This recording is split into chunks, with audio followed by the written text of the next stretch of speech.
হেই, hello, welcome সবাইকে। Database management system and database normalization টিউটোরিয়ালে আপনাদের সবাইকে ওয়েলকাম জানাচ্ছি। So today we are going to learn about what is normalization, what are the steps of normalization. So শুরুতেই যদি আমাদের প্রশ্ন করা হয় নরমালাইজেশন কি জিনিস? নরমালাইজেশন হচ্ছে একটা স্টেপ বাই স্টেপ প্রসেস। যেই প্রসেস ফলো করে আমরা কি করি? একটা বড় টেবিলকে ভেঙে ছোট টেবিলে কনভার্ট করি। এটাকে ডিকম্পোজ বলা হয়। যে আমরা একটা বড় টেবিলকে কি করছি? ডিকম্পোজ করে ছোট টেবিলে ভাঙছি with the goal to remove data redundancy and anomalies. কারণ নরমালাইজেশন এর গোলই হচ্ছে কি করা? ২ টা জিনিসকে এলিমিনেট করা। একটা হচ্ছে ডেটা রিডান্ডেন্সি আরেকটা হচ্ছে অ্যানোমালি। অ্যানোমালি ৩ ধরনের হয়। Insert, update, delete. সো আমরা একটা এক্সাম্পল দেখে ফেলি। এই একটা ছোট্ট টেবিল ২ টা রো আছে। টেবিলের দিকে যদি আমরা খেয়াল করি আপাতদৃষ্টিতে মনে হবে যে এই টেবিলে কোনো সমস্যা নাই। কিন্তু অ্যাজ এ ডেটাবেস এক্সপার্ট আমি যখন এটাকে নিয়ে এনালাইসিস করতে যাব, দেখব এই সিরিয়াসে একটা সিরিয়াস প্রবলেম আছে এই টেবিলে। একটা সিরিয়াস প্রবলেম আছে। কি প্রবলেম? চিন্তা করে দেখেন, আমি কোনো একটা ডেটা এই টেবিলে ইনসার্ট করতে চাই। ফর এক্সাম্পল একজন নতুন স্টুডেন্ট আসছে, স্টুডেন্ট আইডি 103, নাম হচ্ছে কবির। সো তার ইনফরমেশন যদি আমি ইনসার্ট করতে যাই, ডেটাবেস আমাকে বলবে যে কোর্স এবং ইনস্ট্রাক্টর ইনফরমেশন দাও। আদারওয়াইজ তোমাকে আমি এটা ইনসার্ট করতে দিব না। তার মানে একটা ডেটা থাকলো, আ একটা ডেটা আমার কাছে আছে, আরেকটা ডেটা নেই। দ্যাটস হোয়াই আমি কি করতে পারছি না? আমি ডেটাটাকে আমার রোতে ইনসার্ট করতে পারছি না। ইভেন আমরা কি করি? ফর এক্সাম্পল আমরা অ্যালাও করলাম। সো স্টুডেন্টের ইনফরমেশন ইনসার্ট করলাম। What about course and instructor information? এই জায়গাতে কি নাল থাকবে? সো ইনসার্ট করতে গেলে এই যে আমরা ইনসার্ট করতে পারছি না, প্রবলেম অ্যারাইজ করছে। এই জিনিসটাকে আমরা বলি হচ্ছে ইনসার্ট অ্যানোমালিস। আবার আ ধরেন আমাদের ডেটাবেস ম্যানেজমেন্ট সিস্টেমের কোর্স ইন্সট্রাক্টরের নাম মিস্টার কারিম থেকে এখন আমরা মিস্টার XYZ এ চেঞ্জ করব। মানে হচ্ছে কোর্স টিচার চেঞ্জ হয়ে গিয়েছে। সো আমি চেঞ্জ করতে গেলে চিন্তা করে 101 স্টুডেন্ট আইডির জন্য ডিবিএমএস এর কোর্স ইন্সট্রাক্টর হয়ে গেল মিস্টার XYZ, কিন্তু 102 এর জন্য হলো না। বাট ডিবিএমএস কোর্স টিচার কিন্তু সবার জন্যই মিস্টার XYZ হওয়া উচিত ছিল। সো আমি এক জায়গাতে আপডেট করছি, বাট আরেক জায়গাতে এই আপডেটটা হয় নাই। সো এই যে আমি আপডেট করার পর কিছু জায়গায় আপডেট হলো, কিছু জায়গায় আপডেট হলো না। এই কারণে ডেটার একটা মিসম্যাচ দেখা যাবে ডেটাবেস ম্যানেজমেন্ট সিস্টেমে। সো এমনটা যদি হয় তাহলে ডেটার রিলায়েবিলিটি কমে যাবে। সো এই জিনিসটাকেই আমরা বলছি হচ্ছে আপডেট অ্যানোমালিস। আবার আরেকটা সিচুয়েশন চিন্তা করে দেখেন, আমি আ কোর্স ইন্সট্রাক্টর মিস্টার কারিম সে চলে যাচ্ছে আমার ইউনিভার্সিটি থেকে। আমি তার ইনফরমেশনটাকে কি করতে চাই? ডিলিট করে দিতে চাই। সো আমি যদি মিস্টার কারিমের রোটাকে ডিলিট করি, আমি শুধু মিস্টার কারিমের ডিটেইলসটাকেই ডিলিট করছি না। সাথে মানে অনিচ্ছাকৃতভাবে আমি কি করে দিচ্ছি? 102 স্টুডেন্ট আইডি, তার নাম হচ্ছে নীলা। আ প্লাস হচ্ছে 101 স্টুডেন্ট আইডি, স্টুডেন্ট নেম হচ্ছে রাফি। তার ইনফরমেশনটাও কি সাথে ডিলিট হয়ে যাচ্ছে। সো একটা ডিলিট করার কারণে আরেকটা রেকর্ড আমরা হারিয়ে ফেলছি। এটাকে আমরা বলছি হচ্ছে ডিলিট অ্যানোমালিস। সো এই ৩ ধরনের ডেটাবেজে অ্যানোমালিস তৈরি হয়, যেই অ্যানোমালিস গুলা কে আমরা কি করতে চাই? রিমুভ করে ফেলতে চাই। রিমুভ করার একটা ওয়ে হচ্ছে কি নরমালাইজেশন। এরপরে আমরা বোঝার চেষ্টা করি ডেটা রিডান্ডেন্সি। খুবই সহজ একটা জিনিস। ডেটা রিডান্ডেন্সি মানে হচ্ছে একই ডেটা, একই রেকর্ড, একই ইনফরমেশন আমার টেবিলে অনেকবার আছে। মাল্টিপল টাইমস আছে। যেটা আমরা চাইলেই কি করতে পারতাম? এভয়েড করতে পারতাম। ফর এক্সাম্পল এই ছোট্ট টেবিলের দিকে আপনারা খেয়াল করে দেখেন। কোর্স এবং ইন্সট্রাক্টর। ডিবিএমএস এর জন্য ইন্সট্রাক্টর হচ্ছে মিস্টার কারিম। সো ৩ বার লিখা আছে। এখানে যদি ৫০ জন স্টুডেন্ট থাকতো, ৫০ জন যদি ডেটাবেস ম্যানেজমেন্ট সিস্টেমের স্টুডেন্ট হতো, তার মানে ৫০ বারই আমরা কি এভাবে লিখতাম? কোর্সের নাম ডিবিএমএস এবং ইন্সট্রাক্টর নেম মিস্টার কারিম। এতে করে একই ডাটা মাল্টিপল টাইম রিপিটিং আমরা লিখছি। এটাকেই বলছি ডেটা রিডান্ডেন্সি। আমাদেরকে এইটা থেকে বে উঠে আসতে হবে। আমাদেরকে এটা এভয়েড করতে হবে। আমরা একই ডেটা মাল্টিপল টাইম লিখব না বা স্টোর করব না। এটা হচ্ছে আমাদের মোটিভ। নাহলে এটা এফিশিয়েন্ট হবে না। আমাদের মেমোরিতে অনেক জায়গা নিবে। প্লাস হচ্ছে আমরা যখন ডেটাকে ফেচ করব তখন নানান ধরনের প্রবলেম আসবে। সো এই যে একই ইনফরমেশন মাল্টিপল টাইমস আছে এটাকে আমরা বলছি ডেটা রিডান্ডেন্সি। সো ২ ধরনের প্রবলেম মূলত অ্যারাইজ হয় আমরা যদি ডেটাবেসকে প্রপারলি নরমালাইজ না করি। ১ নাম্বার প্রবলেম হচ্ছে অ্যানোমালিস। অ্যানোমালিস ৩ ধরনের: ইনসার্ট, আপডেট, ডিলিট এবং আরেক ধরনের প্রবলেম হচ্ছে ডেটা রিডান্ডেন্সি। সেই ২ টা থেকে আমরা মানে উত্তরণের জন্য আমরা যেটা করি সেটা হচ্ছে আমরা নরমালাইজেশন এপ্লাই করি। নরমালাইজেশন কি? নরমালাইজেশন হচ্ছে একটা স্টেপ বাই স্টেপ প্রসেস যার মাধ্যমে আমরা একটা বড় টেবিলকে ভেঙে ছোট, ছোট টেবিলে কনভার্ট করি। So there are several steps for normalizations that starts with first normal form that is known as 1NF, thereafter 2NF, 3NF, BCNF, BCNF এটার ফুল মিনিং হচ্ছে boys code normal form.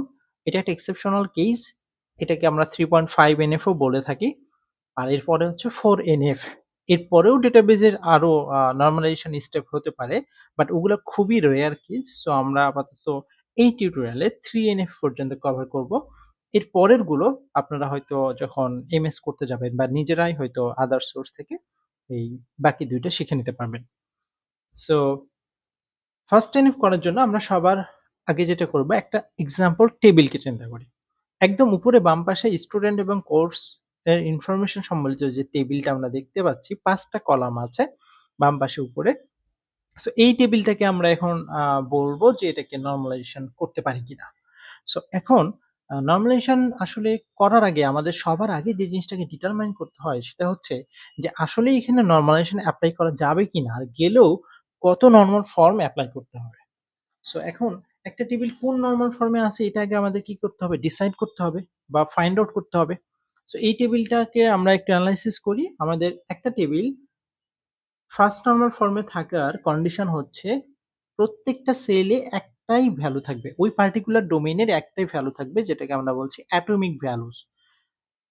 So বাম পাশের উপরের টেবিলটা দেখলে আপনারা দেখতে পাবেন কোর্স, ইন্সট্রাক্টর এবং ডিপার্টমেন্ট কলামে একটা সেলের ভেতরে কমা দিয়ে মাল্টিপল ভ্যালু আছে।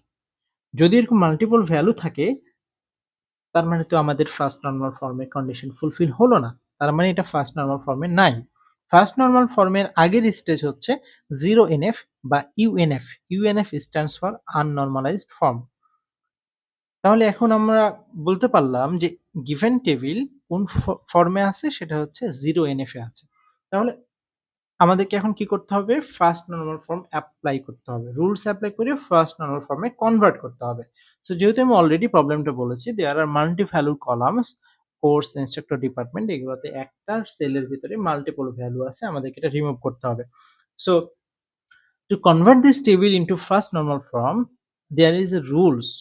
রুলসটা কি? সেটা হচ্ছে we have to remove repeating groups. Repeating groups মানে হচ্ছে একই সেলের ভিতরে রিপিটেড মাল্টিপল ডোমেইনের মানে সেম ডোমেইনের মাল্টিপল ডেটা থাকতে পারবে না। তাহলে এখন আমরা এই টেবিলটাকে ভেঙে কি করব? আরেকটা টেবিল বানাবো যে টেবিলে প্রত্যেকটা সেলে একটাই ভ্যালু থাকবে। যেমন এখানে ডিবিএমএস আছে, কমা দিয়ে ম্যাথ ছিল, ম্যাথকে আমি পরের রোতে নিয়ে চলে আসছি। কারণ যেহেতু বাম পাশের ডেটাগুলা এই একই একই স্টুডেন্টের জন্য, সো একই ডেটা মাল্টিপল টাইম লিখেছে। সো এখানে ৩ টা রো এর জন্য আমি এখানে টোটাল ৫ টা আমরা রো পেলাম। এখন এই টেবিলটাতে দেখেন কোনো একটা সেলে মাল্টিপল ভ্যালুস নেই। এটা করতে গিয়ে আমাদেরকে লাইক টেবিলটাকে বড় করতে হয়েছে, এটা সত্য। তো এখানে আবার অনেকে বলতে পারে যে তাহলে তো ডেটাবেজের যে অবজেক্টিভ ছিল যে আমরা রিপিটেড ডাটা রাখবো না। আ তাহলে তো এখানে রিপিটেড ডাটা আছে। For example 101 Rafi, 101 Rafi. আমরা মাল্টিপল টাইম লিখলাম না? প্লাস হচ্ছে 103 আদনান, 103 আদনান। হ্যাঁ, আমরা যতক্ষণ পর্যন্ত না অল স্টেপস এপ্লাই করছি, ততক্ষণ পর্যন্ত এরকম হবে। রিপিটেড ডাটা থাকবে, অ্যানোমালিস থাকবে। বাট আমরা যখন সবগুলা স্টেপ এপ্লাই করে বলব যে yes, this table is fully normalised, তখন গিয়ে আর আসলে অ্যানোমালিস বা ডেটা রিডান্ডেন্সি একদমই থাকবে না। তো যাই হোক, so after applying first normal form এই টেবিলটা দেখতে এরকমই লাগবে। আমি যে অ্যাপ্রোচটা বললাম এটা ছাড়াও আরো একটা অ্যাপ্রোচ আছে, লাইক মাল্টিপল কলাম ক্রিয়েট করা যায়। আমি তো এখানে রো এড করেছি, বাট আপনারা ওই অ্যাপ্রোচে যাবেন না। ওটা আরো একটু কমপ্লেক্স। আ ওটা খুব কম সংখ্যক ডেটাবেজ এক্সপার্টরা এপ্লাই করে। সো আমার রিকমেন্ডেশন থাকবে আমি যেভাবে করেছি আপনারা এইভাবেই করবেন। রো এর সংখ্যা বাড়াবেন rather than increasing number of columns. So first normal করার পর আমরা যেটা পেলাম এই টেবিলটা পেলাম। তার মানে এই টেবিলটা এখন কোন নরমাল ফর্মে আছে? ফার্স্ট নরমাল ফর্মে। এখন আমরা চেষ্টা করে দেখব এই টেবিলটাকে সেকেন্ড নরমাল ফর্মে কনভার্ট করা যায় কিনা। তো কনভার্ট করতে গেলে আগে আমাদের ডিটারমাইন করতে হবে যে আসলে এটা ফার্স্ট নরমাল ফর্মে আছে নাকি আবার ফার্স্ট নরমাল ফর্ম হওয়ার পর সেকেন্ড নরমালও হয়ে গেছে অটোমেটিক্যালি। সো সেকেন্ড নরমাল ফর্মের রুলসটা হচ্ছে যে এখানে কি থাকবে না, কোনো পার্ট কি ডিপেন্ডেন্সি থাকবে না। যেমন এই টেবিলটাতে আসলে কোনো প্রাইমারি কি নির্দিষ্ট একটা অ্যাট্রিবিউটকে দিয়ে বানানো যাবে না। লাইক স্টুডেন্ট আইডি কি দিয়েও বানানো যাবে না, কোর্সকে দিয়েও বানানো যাবে না। তাহলে আমাদের কি করতে হবে? এখন কম্পোজিট কি এর কনসেপ্টে আসতে হবে। তাহলে এই টেবিলের জন্য কম্পোজিট কি হচ্ছে স্টুডেন্ট আইডি অ্যান্ড কোর্স। এই ২ টাকে দিয়ে আমরা কি করতে পারি? প্রাইমারি কি বানাতে পারি। তো এখন আমরা দেখব যে এখানে অন্য অ্যাট্রিবিউট গুলা এই ২ টার উপরে ফুললি ডিপেন্ডেন্ট কিনা। যদি ফুললি ডিপেন্ডেন্ট হয় তাহলে তো গ্রেট, কোনো সমস্যা নাই।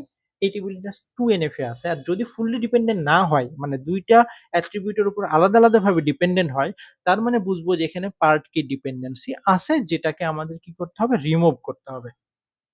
তাহলে এখন আমরা দেখি স্টুডেন্ট নেম স্টুডেন্ট আইডির উপরে ডিপেন্ড করে। গ্রেট, ভালো। স্টুডেন্ট নেম কি কোর্সের উপর ডিপেন্ড করে? অবশ্যই না। আবার ইন্সট্রাক্টর কি স্টুডেন্ট আইডির উপরে ডিপেন্ড করতেছে? অবশ্যই না। ডিপার্টমেন্ট আবার কার উপর ডিপেন্ড করতেছে? সেটা হচ্ছে কোর্সের উপরে ডিপেন্ড করতেছে। ওভারঅল চিন্তা করতে গেলে ইন্সট্রাক্টর এবং ডিপার্টমেন্ট ডিপেন্ড করছে কোর্সের উপরে। On the other hand student name depend করতেছে স্টুডেন্ট আইডির উপরে। তার মানে এখানে আমাদের পার্ট কি ডিপেন্ডেন্সি ভিজিবল যদি থাকে এখন তাহলে আমরা কি করব? সেকেন্ড নরমাল ফর্ম এপ্লাই করব। সেকেন্ড নরমাল ফর্মের রুলস কি বলতেছে যে, যে পার্ট কি ডিপেন্ডেন্সিটা আমরা ফাইন্ড আউট করেছি, এটাকে আমাদের কি করতে হবে? রিমুভ করতে হবে। রিমুভ করতে গেলে আমাদেরকে মাল্টিপল টেবিল ক্রিয়েট করতে হবে। সো যে কে কার উপর ডিপেন্ড করে এর উপর বেস করে আমরা মাল্টিপল টেবিল ক্রিয়েট করে ফেলি। স্টুডেন্ট আইডির উপর ডিপেন্ড করে student name.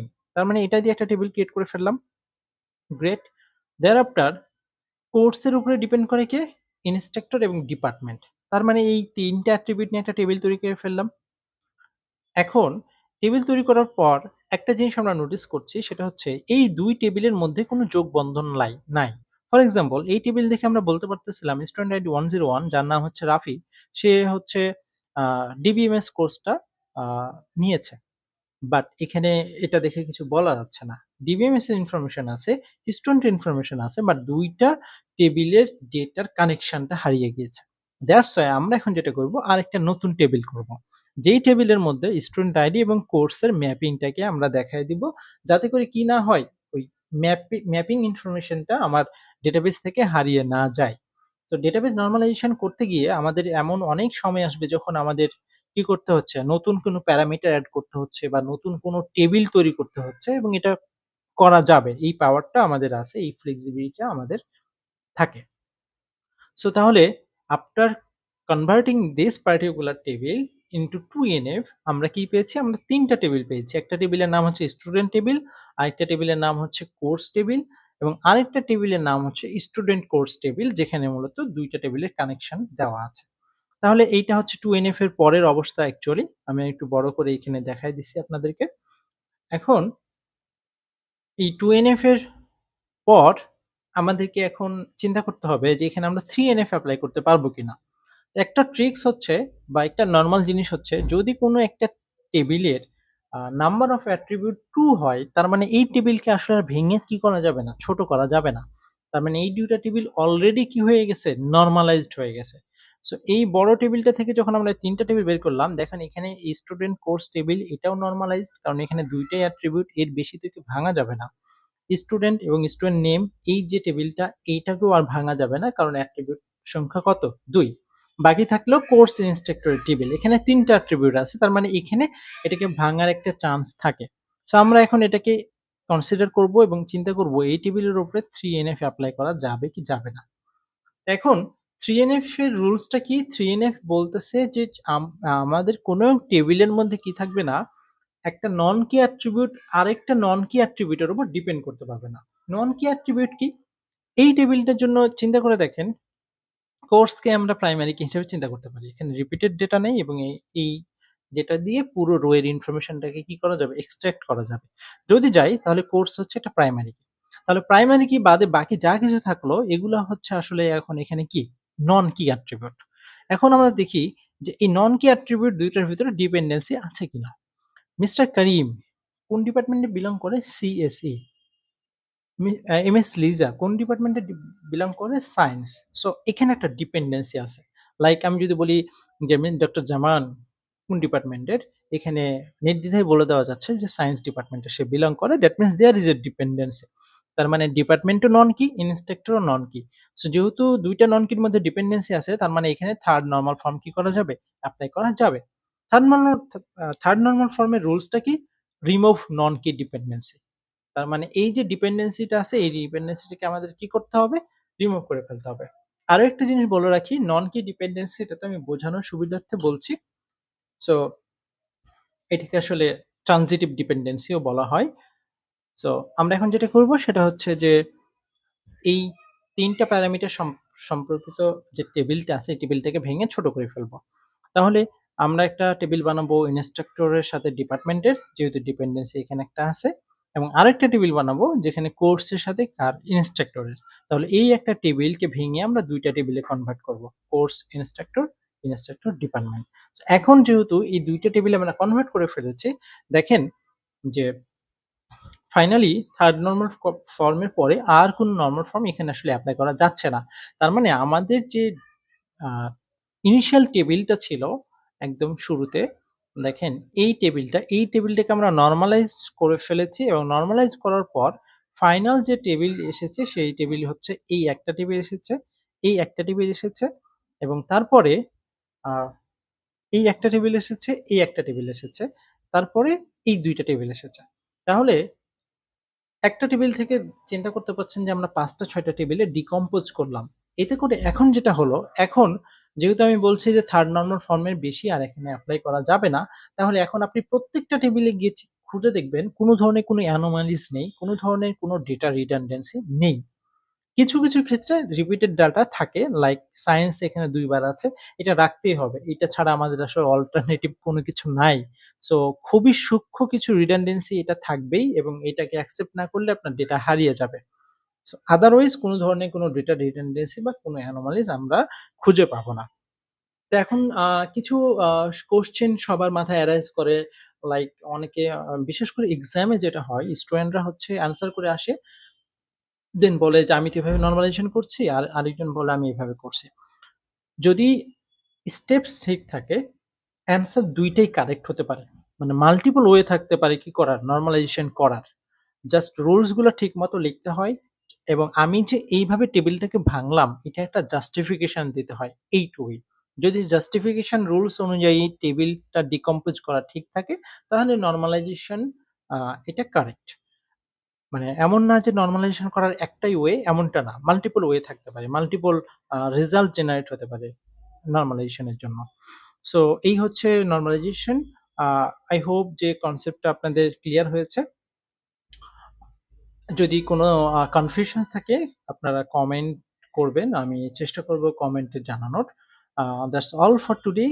Thanks for listening this tutorial very carefully, and I wish you very good luck for your database journey. Thanks for today.